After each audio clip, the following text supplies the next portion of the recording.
Hello friends, welcome to Sleepy Science Drift. I'm so glad you're here. Maybe it's been a long day, or maybe you're the kind of person who likes to fall asleep thinking about deep time. Either way, tonight's journey is for you. You don't need to do anything now but rest. Let your breath slow, your thoughts soften, and your body grow heavy as if it's been part of the earth forever. Because tonight, we're going to wander quietly through the story of you. Not the story of where you grew up or what you do each day, but a far older story. A story written in bones and footprints, in the curve of your skull and the length of your fingers. The story of how the human being came to be, one quiet step at a time, across millions of years of time, so vast and gentle it almost feels like sleep itself. We'll move slowly, gently, one soft and wondrous chapter at a time. And if you'd like to leave a comment below, I'd love to know where in the world you're listening from and what time it is as you press play. Now let's begin. You and a chimpanzee share nearly 99% of your DNA. Of all the facts in human evolution, this one tends to surprise people the most. The genetic difference between you and a chimpanzee is smaller than the difference between a dog and a fox. We share the same basic body plan, the same arrangement of bones in our hands, the same muscles in our face, many of the same diseases, the same blood types, and even some of the same emotional responses. We are not descended from modern chimpanzees. Rather, we share a common ancestor, a creature that lived somewhere between 6 and 8 million years ago in the forests and woodlands of Africa. That ancient being is gone now, but its descendants split into two great lineages. One led to the chimpanzees and bonobos that live today. The other, across millions of years of change, led to us. That split is where our story begins, quietly, unremarkably, in the dappled shade of an ancient African forest. The oldest human relatives walked upright before their brains grew large. For a long time, people imagined that the first step toward being human must have been the growth of a bigger brain. It seems intuitive. We think of ourselves as creatures of intelligence. But the fossil record tells a different story. The earliest members of our extended family, creatures called Australopithecines, were walking on two legs millions of years before their brains began to expand. Their skulls were small, their faces were long and ape-like, and their brains were not much larger than those of chimpanzees. And yet, preserved in ancient volcanic ash in Tanzania, their footprints remain. Two individuals, perhaps three, walking side by side across a mudflat 3.6 million years ago.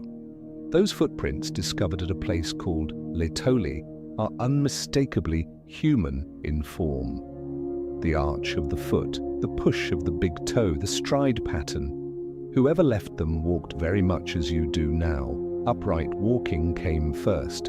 Everything else followed later, slowly, softly, across a vast ocean of time. Lucy was found on a morning that changed everything. In November of 1974, a team of paleoanthropologists working in the Afar region of Ethiopia came across a scatter of bones eroding out of a hillside. Over the following weeks, they pieced together nearly 40% of a skeleton belonging to a small female who had lived more than 3 million years ago. They named her Lucy, after the Beatles song that was playing in their camp that night. Her scientific name is Australopithecus afarensis. Lucy stood just over a meter tall. She had a small brain, long arms, and slightly curved fingers, traits that suggest she may still have spent time in trees. But her knee joint and hip structure showed clearly that she walked upright on the ground. She was, in a quiet and profound sense, one of our ancestors, or at least very close to what our ancestors look like. She lived in a world without language, without fire, without tools we would recognize. And yet something in her posture, something in the way she moved through the world, was already pointing forward, towards something that would eventually become us. The human family tree is not a straight line. It is a bush. For a long time, people imagined human evolution as a march of progress.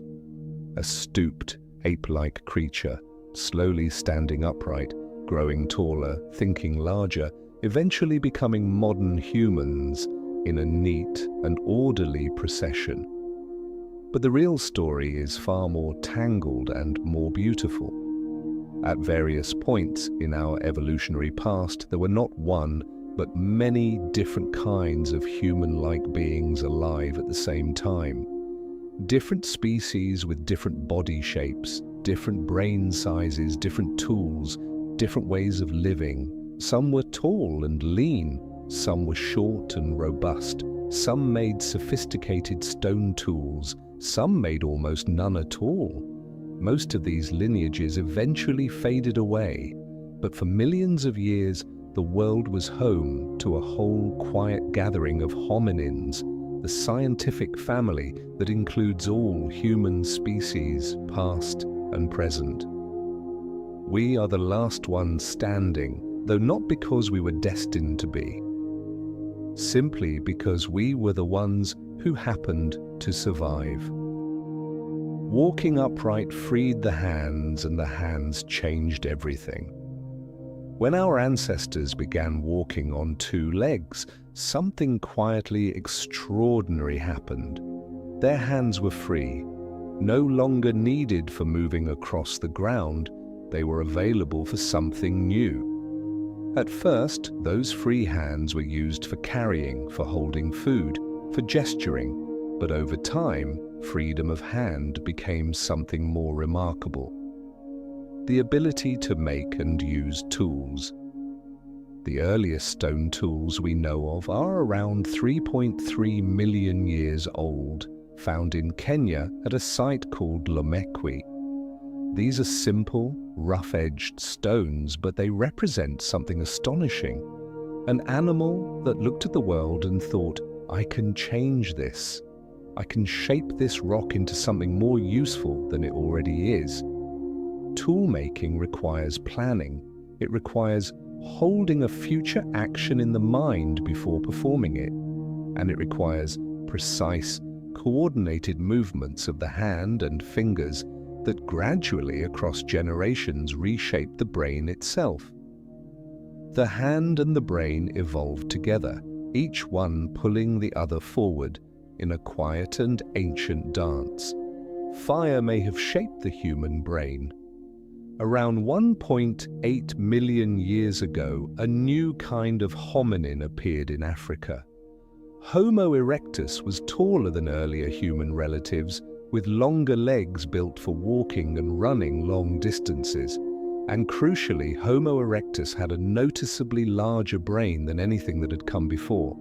Some scientists believe that fire played a role in this brain expansion, not just as a tool for warmth or protection, but through cooking. Cooking food changes it in fundamental ways.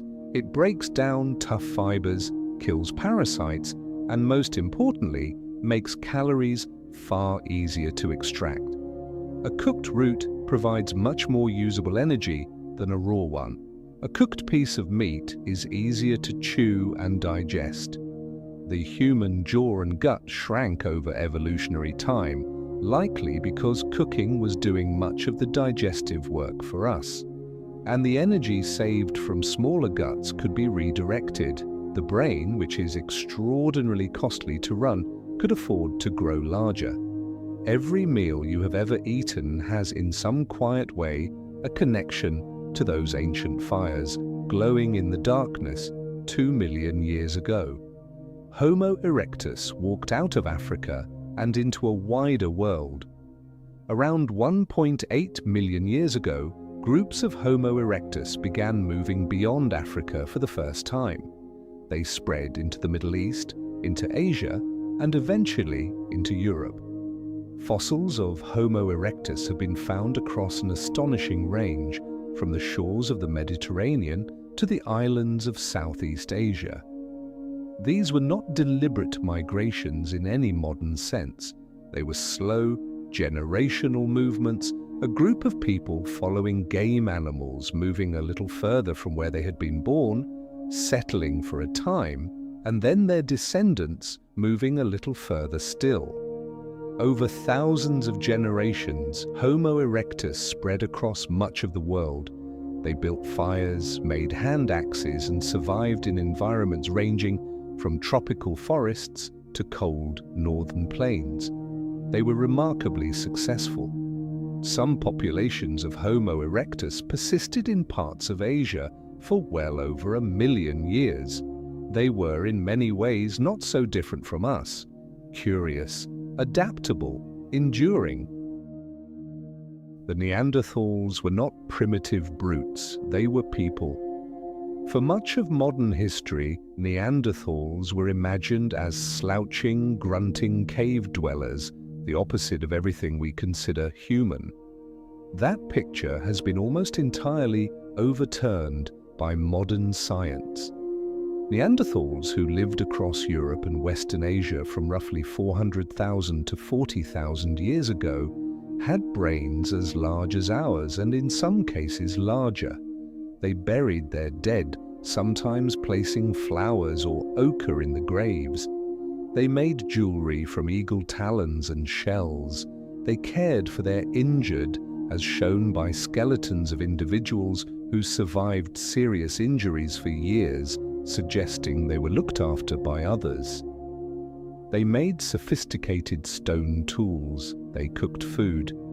Some evidence suggests they may have made music. When modern humans arrived in Europe, Neanderthals were already there. And for thousands of years, the two groups coexisted, traded, and interbred. You, if you are of non-African ancestry, likely carry somewhere between 1 and 4% Neanderthal DNA in your cells right now. They are not entirely gone. They live on quietly in us. Denisovans were discovered from a finger bone and a tooth. In 2010, scientists announced the existence of an entirely new kind of ancient human, not from a fossil skull or a skeleton, but from a fragment of finger bone found in a cave in Siberia. The Denisova cave gave these mysterious people their name, the Denisovans. What made the discovery possible was ancient DNA preserved in the cold of the Siberian cave across tens of thousands of years. The DNA revealed a population genetically distinct from both modern humans and Neanderthals, a third branch of the human family that had been completely unknown. We still have only a handful of Denisovan fossils, a few teeth, some fragments of bone. But their DNA lives on in the genomes of people across Asia and the Pacific. People in Tibet carry a Denisovan gene variant that helps them survive the low oxygen of high altitudes. Melanesian and Aboriginal Australian populations carry significant percentages of Denisovan DNA. These quiet, vanished people are still with us, folded into the genetics of millions of people alive today. Their faces remain unknown, but their legacy is written in living bodies. Modern humans first appeared in Africa around 300,000 years ago. For a long time, the origin of our species, Homo sapiens, was placed at around 200,000 years ago based on fossil discoveries in Ethiopia. But in 2017, fossils discovered at a site called Jebel Irhoud in Morocco pushed that date back considerably to at least 300,000 years ago. These early modern humans were not quite like us in every detail. Their skulls were long and low where ours are high and rounded, particularly at the back. Their faces were flat like ours, but their brain case had not yet taken on the fully globular shape that defines modern human anatomy. They were early versions of us, proto-sapiens in a sense. The process of becoming fully modern happened gradually over hundreds of thousands of years, with different populations across Africa contributing to the gene pool that eventually gave rise to all humans alive today. Our species did not burst into existence fully formed. We assembled ourselves slowly out of many pieces. Art is one of the most profound mysteries in human evolution. At some point, the human mind began to do something that no other animal has ever done in quite the same way. It began to make things that did not need to exist. Images, symbols, beauty. The oldest known cave paintings are found in Indonesia, in the island of Sulawesi, and they are at least 45,000 years old. One image, a pig painted on a cave wall, is among the earliest figurative art ever discovered. In Europe, the caves of Chauvet and Lascaux hold galleries of horses, bison and lions, painted with breathtaking skill, some of them tens of thousands of years old. In South Africa, patterns of ochre and engraved geometric designs push the origins of symbolic thinking back even further, perhaps 70,000 years or more. What does it mean that humans began making art? It means that at some point the human mind became capable of holding a thought, a symbol, a representation of something that was not immediately present, and giving it form in the physical world. It means that humans began to live not just in the physical world, but in an inner world of meaning and imagination. It is perhaps the most mysterious and beautiful chapter in our story. Language may be the great invisible tool of human evolution. Unlike stone tools or cave paintings, language leaves no direct fossil record. But the bones of the body hold clues. The hyoid bone, a small floating bone in the throat that anchors the muscles of speech, has been found in Neanderthal skeletons in a form virtually identical to our own, suggesting that Neanderthals had the physical equipment for complex speech. Genetic clues also point toward ancient language. The FOXP2 gene, associated with the fine motor control needed for speech, was identified as a key part of human language ability, and Neanderthals carry the same version of this gene that modern humans do. But language is more than anatomy. It is a way of organizing thought, of sharing the contents of one mind with another, of passing knowledge across time without the knowledge holder being present. Language allows a grandmother to tell a grandchild something she learned as a child, and for that knowledge to accumulate and grow across generations. Some scientists call this cumulative culture. Others call it the ratchet. Each generation builds on what the previous one knew, and the ratchet clicks forward, never slipping back. Language may be the single most powerful evolutionary adaptation our species has ever developed. The human spine carries the memory of four-legged ancestors. When you feel a sore lower back, or when a pregnant person's posture shifts to accommodate the growing weight of a baby, you are encountering one of the quietest relics of our evolutionary past. The human spine evolved from the spine of a creature that walked on four limbs. In four-legged animals, the spine acts as a horizontal bridge, supported at both ends. But when our ancestors stood upright, that spine was rotated to vertical. It became a column that had to carry the entire weight of the upper body from above. The spine was not redesigned from scratch. It was modified The result is elegant in many ways, but imperfect. The curve of the lower back, the lumbar curve, developed to help us balance upright. But it also creates vulnerabilities. Lower back pain affects the majority of humans at some point in their lives, a quiet reminder that we are still carrying the engineering of creatures who moved very differently. You are upright, but your spine remembers something older. The human pelvis tells a story of two competing pressures. Few evolutionary trade-offs are as dramatic as the one written into the human pelvis. Walking upright on two legs requires a narrow pelvis. The mechanics of bipedal locomotion, the way the legs swing beneath the body, demand that the hip joints be close together. A wider pelvis makes walking and running far less efficient. But the human brain is large, and that large brain must pass through the birth canal during birth. A larger head requires a wider pelvis to allow safe passage. For millions of years, these two pressures, narrow pelvis for walking, wide pelvis for birth, have pushed against each other in opposite directions. The result is a compromise. The human birth canal is precisely as wide as it needs to be for birth, and precisely as narrow as it can be for walking, but with very little margin to spare. Human birth is harder, longer, and more dangerous than birth in almost any other primate, in large part because of this ancient tension written into bone.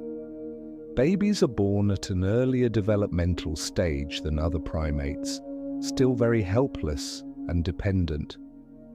Some scientists describe this as a kind of external gestation, as if human infants must finish developing outside the womb because they simply cannot stay inside any longer. And this extended helplessness, this long period of dependence, may itself have shaped human social life. Babies who needed more help required more caregivers. Families, communities, and cooperation may have grown in part from the simple fact that human children take so long to grow up. The human hand is one of evolution's most precise instruments. Hold your hand in front of you and look at it for a moment. The length of your fingers, the opposable thumb, the precision with which you can bring finger and thumb together to grip something very small. The human hand evolved over millions of years from the hand of a primate ancestor, and before that from the fin of a fish. But in us, it reached a particular kind of refinement, a grip precise enough to thread a needle, fingers flexible enough to play an instrument, a palm shaped for both power and delicacy. The anatomy of the hand reflects both our arboreal past, the grasping hands of tree-dwelling ancestors, and our tool-using present. Fossil hands from early Homo show subtle changes over time, the thumb becoming longer relative to the fingers, the joints shifting to allow more stable gripping of stone tools. When you write, when you cook, when you hold someone's hand in the dark, you are using a tool that took millions of years to develop. And it is, in its quiet way, extraordinary. The human nose evolved its shape in response to climate. The shape of the human nose, specifically the width of the nostrils and the length of the nasal passage, varies significantly across human populations.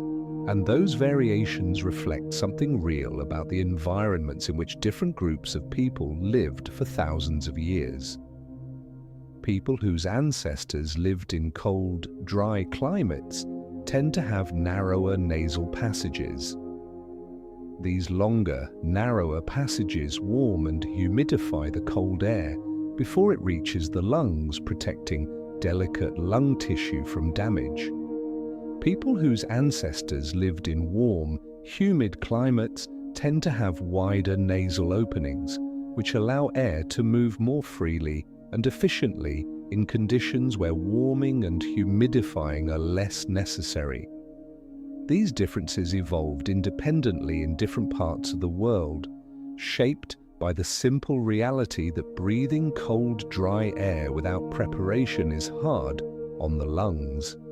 And natural selection favored those whose noses helped solve that problem. A detail as seemingly small as the shape of the nose carries within it the climate of an ancestral homeland. It is a quiet kind of geographical memory worn on the face. Humans evolved to run long distances.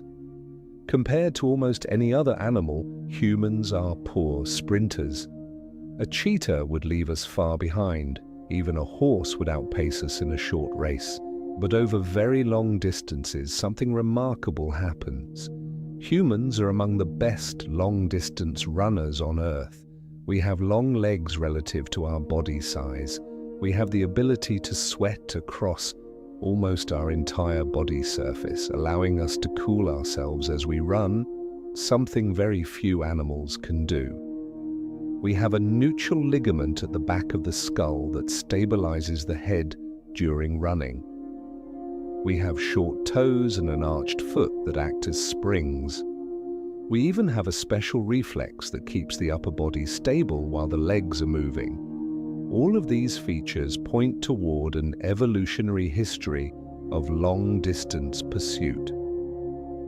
Early humans may have used a hunting technique called persistence hunting, following prey animals across open landscapes for hours, even an entire day, until the animal overheated and collapsed from exhaustion. The human body is, in a very real sense, a long-distance running machine, built not for speed but for endurance, built to follow something patiently over the long horizon. Cooking made us human, at least in part. We touched on this earlier in the story of fire, but it is worth resting here for a moment because the relationship between cooking and human evolution runs very deep. The primatologist Richard Wrangham has argued that cooking, not just tool use or language, was the key adaptation that made us truly human. His reasoning goes like this. Cooking dramatically increases the caloric yield of food. Raw meat and raw tubers provide much less usable energy than the same foods cooked. With more energy available, the brain could grow. With less time needed for chewing raw food, the face could shrink. With easier digestion, the gut could become shorter. Compared to other great apes, human guts are surprisingly small. Our mouths are smaller, our teeth are smaller, our faces are flatter, and our brains are dramatically larger. All of these differences point toward an animal that has been cooking its food for a very long time. The earliest clear evidence of controlled fire use by human ancestors dates to around 1 million years ago at a site in South Africa called Wonderwork Cave. But some researchers believe cooking may go back even further. Fire changed food, food changed bodies, bodies changed the brain.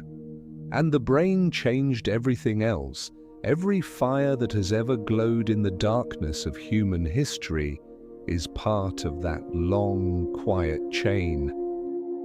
Humans have a remarkable ability to cooperate with strangers. Most animals cooperate primarily with close relatives or within small, well-established social groups.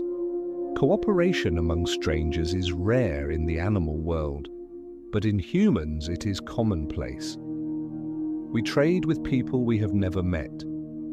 We follow shared rules in cities of millions. We build institutions that span generations. We feel obligation to people on the other side of the planet. This capacity for large-scale cooperation is, from an evolutionary perspective, deeply unusual and deeply important. It is part of what allowed humans to spread across the entire surface of the Earth, to develop agriculture, to build civilizations, to create science and art and law. Researchers believe that this capacity evolved gradually, supported by language, by shared symbols and beliefs, by the development of cultural norms and social rules. Gossip, as unglamorous as it sounds, may have played a significant role. The ability to share information about who is trustworthy and who is not, who cooperates and who cheats, allowed larger and larger groups of people to live and work together. You are, in a very real sense, built for community. Not just family, not just close friends, but something wider, something that reaches across the distance between strangers. The human brain continued to evolve even after modern humans appeared.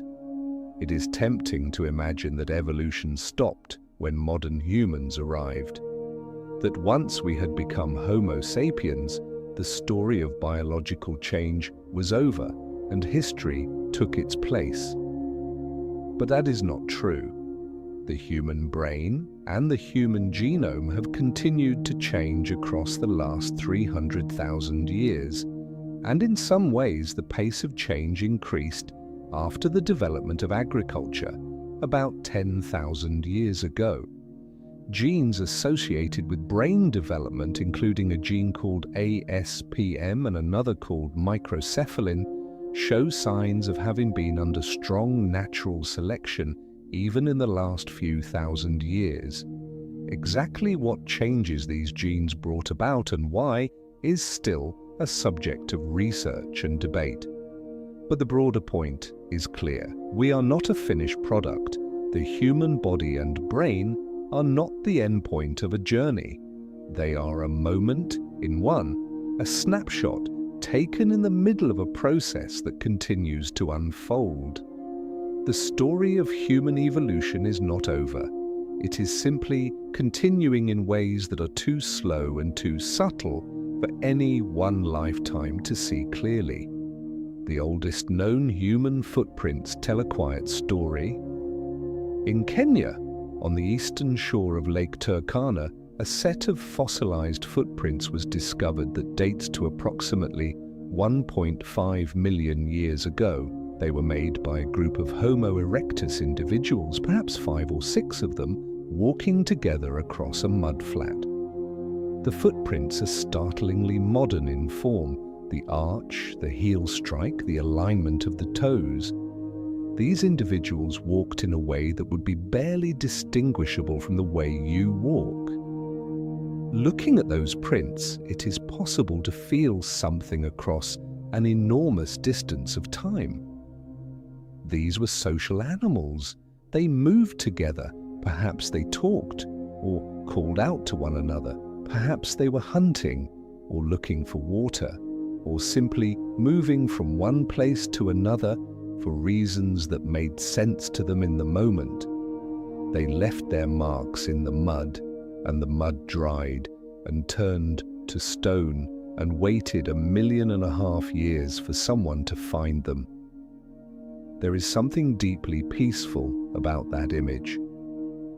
Footprints in the mud, pressing forward, heading somewhere beneath an ancient African sky. Humans evolved to grieve. Among the earliest evidence of what we might call emotional complexity in our ancestors is the treatment of the dead. As far back as 300,000 years ago, in a cave in South Africa called Rising Star, remains of Homo naledi were found in a deep underground chamber that appears to have been used as a deliberate burial site.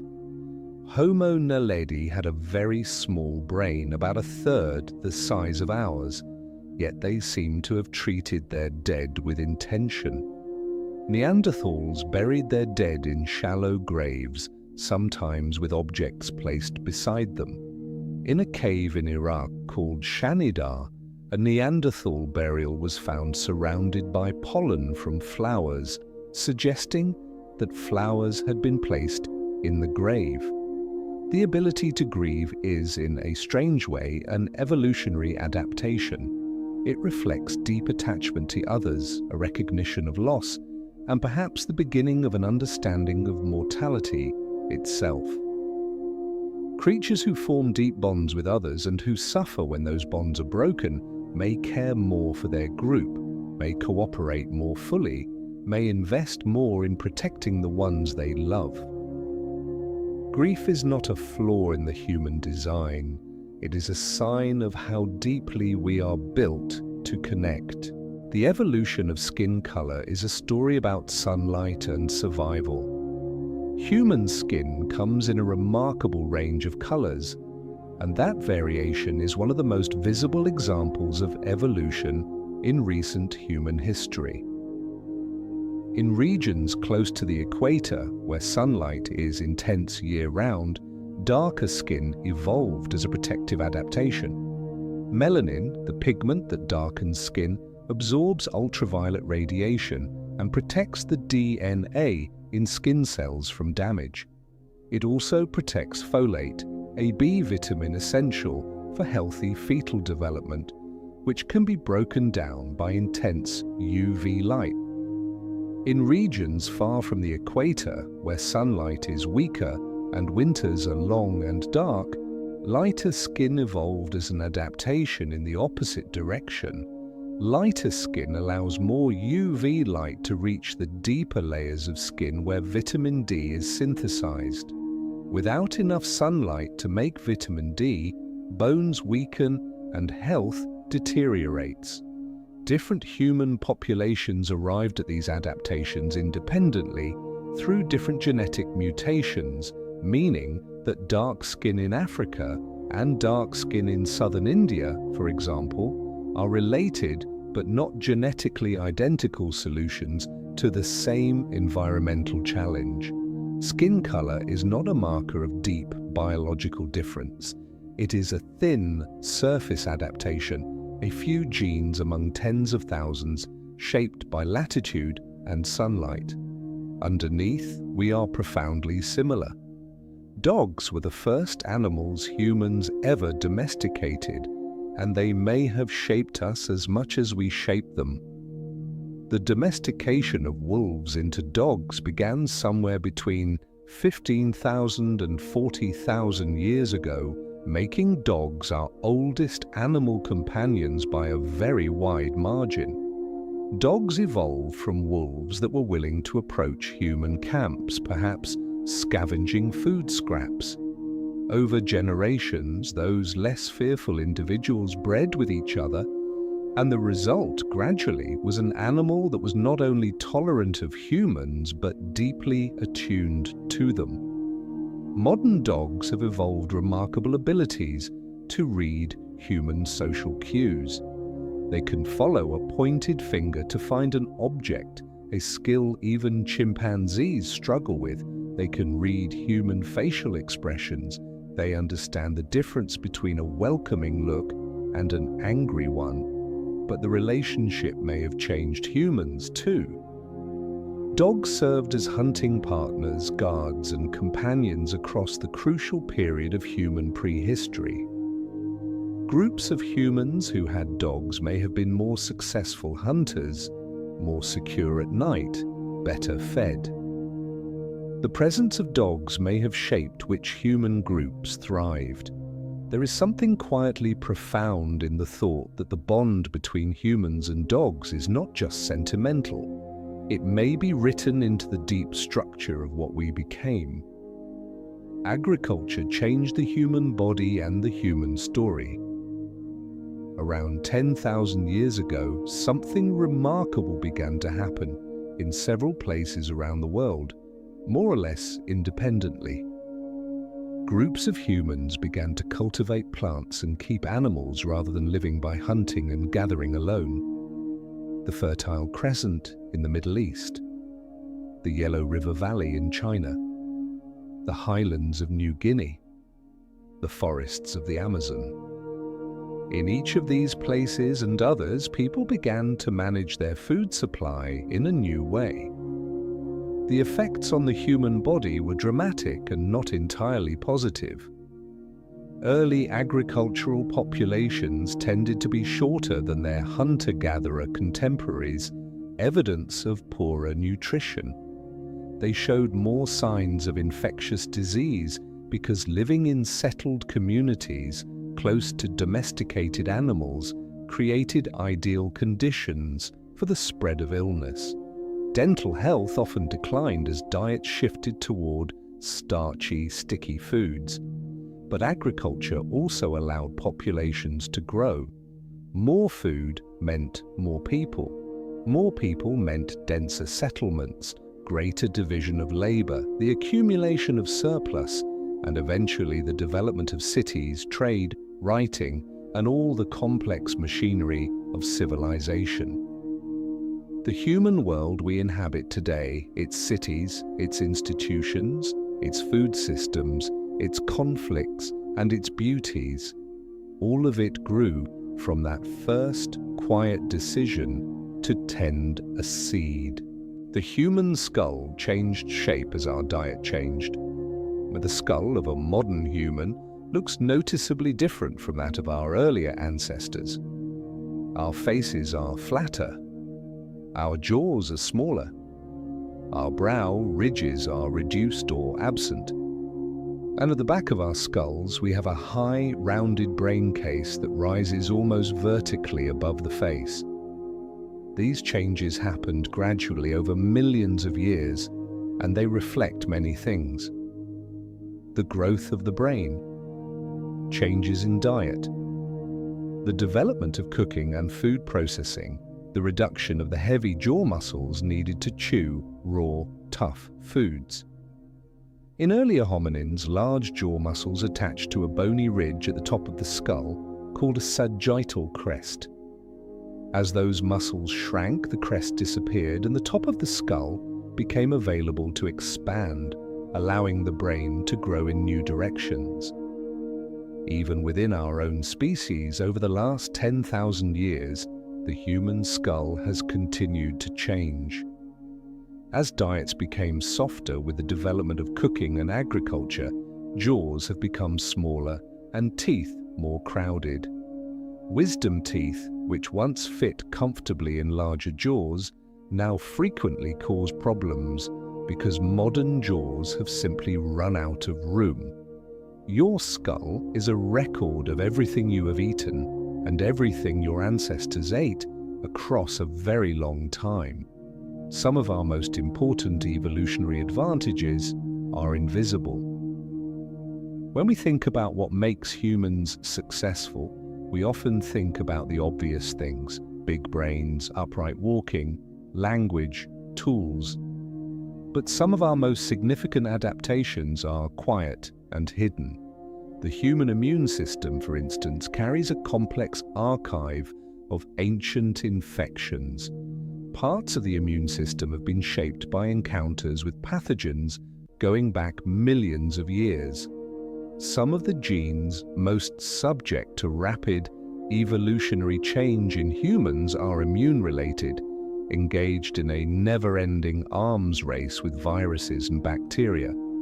The human capacity for sleep, with its regular cycles of deep sleep and dreaming, may have evolved as a kind of maintenance system for the large, complex brain, allowing it to consolidate memories, clear waste products, and reset for another day.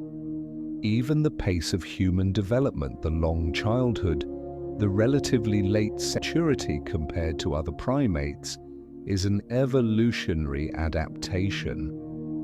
A long period of growth and learning allows the human brain to develop its full complexity before adulthood, to learn from the environment rather than simply arriving with preset behaviors. We are adapted for learning, for flexibility, for change. Perhaps that is our deepest evolutionary gift. Mitochondrial Eve was the common ancestor of all living humans through the maternal line. If you trace your ancestry back through your mother and her mother and her mother's mother across hundreds of generations, you will eventually arrive at a single woman who lived in Africa somewhere between 150,000 and 200,000 years ago. Scientists call her Mitochondrial Eve, not because she was the only woman alive at the time, but because all other female lineages from her era have since died out, one by one through chance and circumstance, leaving only hers. She is not our only ancestor, not even close. Every modern human has thousands of ancestors living at any given point in the past, but she is the one woman from whom all living humans have inherited their mitochondrial DNA, the genetic material that lives in the energy-producing structures of every cell in your body. She lived in Africa. She did not know what she was. She carried no special awareness of what her descendants would become. She simply lived and had children, and her line continued when others did not. Somewhere in the ancestry of every person alive today, she is there. A quiet thread connecting 8 billion living people to a single woman in a forest on a warm African evening, long, long ago. Y chromosome. Adam was the common ancestor of all men through the paternal line. Just as all living humans share a common female ancestor through the mitochondrial line, all living men share a common paternal ancestor. The man whose Y chromosome is the ultimate source of all Y chromosomes alive today. He is called Y chromosome Adam. But here is something quietly remarkable about these two ancestral figures. They did not live at the same time. Depending on the study and the method, Y chromosome Adam may have lived as much as 340,000 years ago, considerably earlier than mitochondrial Eve. This is not a contradiction or a mystery. It simply reflects the randomness of genetic inheritance. Different lineages persist for different lengths of time for reasons that have nothing to do with destiny. What it means is that the ancestry of every person alive is a web of threads, some ancient, some more recent, woven together from populations across Africa and eventually the whole world. We are not descended from a single couple in a garden.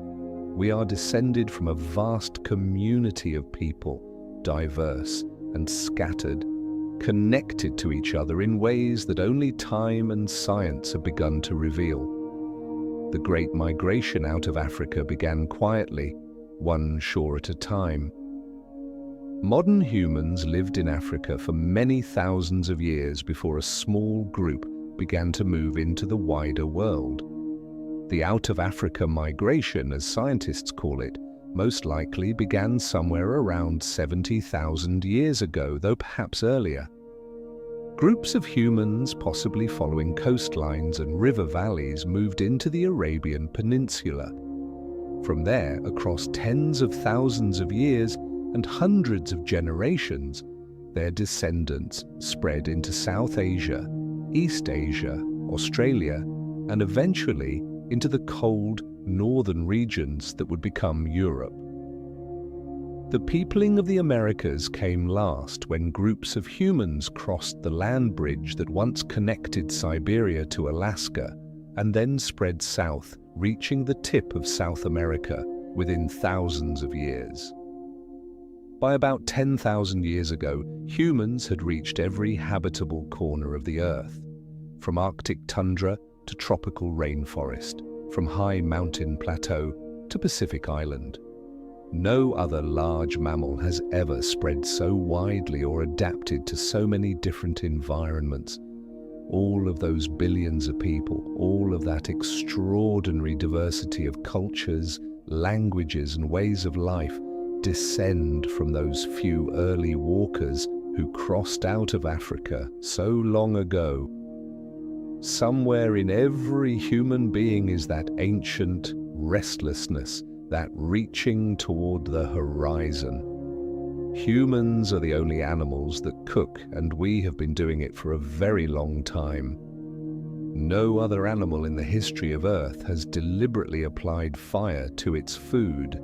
The crow and the chimpanzee use tools. The dolphin and the elephant have sophisticated social lives. The octopus can solve a puzzle, but no animal besides the human being has ever cooked its dinner. The use of fire to transform food is so deeply embedded in human life that it appears everywhere, across every culture, in every part of the world. There is no human society, however remote or ancient, that does not use fire to prepare food. It is as universal as language, and like language, it may have shaped the mind as much as the mind shaped it. Gathering around a fire to eat cooked food is a social act. It requires timing, patience, and shared effort. It creates opportunities for conversation and communication that might not otherwise exist. The campfire has been called the original social media, a place where stories were told, relationships were formed, and knowledge was passed from one generation to the next. Every fire that has ever burned in human company has been part of that tradition, including perhaps the glow of whatever light you are resting near tonight. Homo sapiens outlasted all other human species, but we do not fully know why. When modern humans arrived in Europe and Asia, they were not entering an empty world. Neanderthals were already in Europe. Denisovans were in Asia. In Indonesia, a small-brained species called Homo floresiensis, sometimes called the Hobbit, was living on the island of Flores. In the Philippines, another small-brained species, Homo luzonensis, may still have been present. Within a few thousand years of modern human arrival, all of these other species were gone. We do not know exactly what happened. There is no clear evidence of systematic violence, but there is also no reason to assume the disappearance of other human species was entirely peaceful. Resource competition, climate change, and differences in cultural sophistication may all have played roles. What is clear is that modern humans were extraordinarily adaptable. Our complex language, our ability to accumulate cultural knowledge across generations, our capacity for large-scale cooperation, our artistic and symbolic thinking, all of these may have given us advantages that other human species could not match. We did not simply survive, we spread and flourished and transformed the planet in ways no other species ever had. Whether that is cause for pride or for humility is perhaps a question worth resting with, quietly, in the dark. The human brain is still largely a mystery. After all of this, after billions of years of evolution, after millions of years of hominins and hundreds of thousands of years of modern humans, we arrive at the organ that makes all of this reflection possible. The human brain contains approximately 86 billion neurons. Each of those neurons may form thousands of connections with other neurons. The number of possible configurations of activity in a human brain is larger than the number of atoms in the observable universe.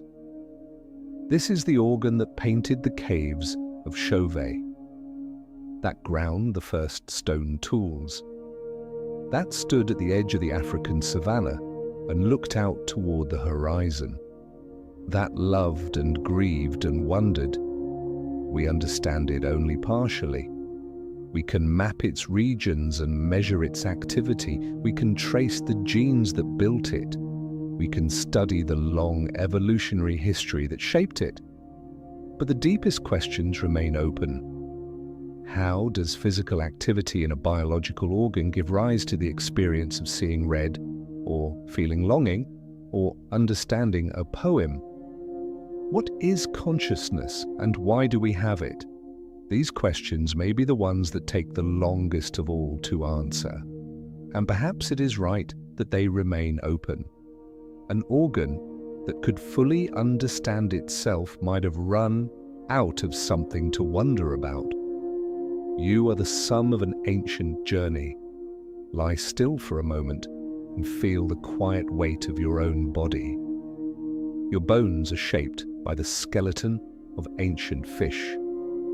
Your hands evolved from fins that once pulled a body through shallow water. Your upright posture carries the memory of a long walk, millions of years in the making. Your capacity for language grew from social brains that learned to share the contents of one mind with another. Your love of fire, of story, of being with other people, these are not accidents, they are adaptations, shaped by the long pressures of a very deep past. Every part of you is ancient, and every part of you is pointing forward. You are not separate from the story of life on Earth. You are a current expression of it, temporary and irreplaceable, a voice in a conversation that began long before you were born and will continue long after you are gone. The creatures that came before you were not failures. They were experiments, each one successful in its time, each one contributing something to the long chain of being that eventually produced you. You are the latest chapter in the longest story ever told. And so, moving gently through deep time, across the forests and savannas and coastlines of a younger world, we have wandered through the story of how you came to be. Evolution is not just about fossils and stone. It lives in the shape of your hands and the curve of your spine, in the ancient wiring of your social brain, in the way your eyes scan a face for signs of kindness or threat, in the sound of your own heartbeat, steady and deep, ancient and present. Even now, as you lie still, the process continues in the quiet chemistry of your cells, in the slow drift of populations across the world, in the children being born tonight who will carry forward the next chapter of the longest story on Earth. Nothing stands still, not even us. And so under the quiet stars, the story continues. I hope you sleep well and dream softly. Good night.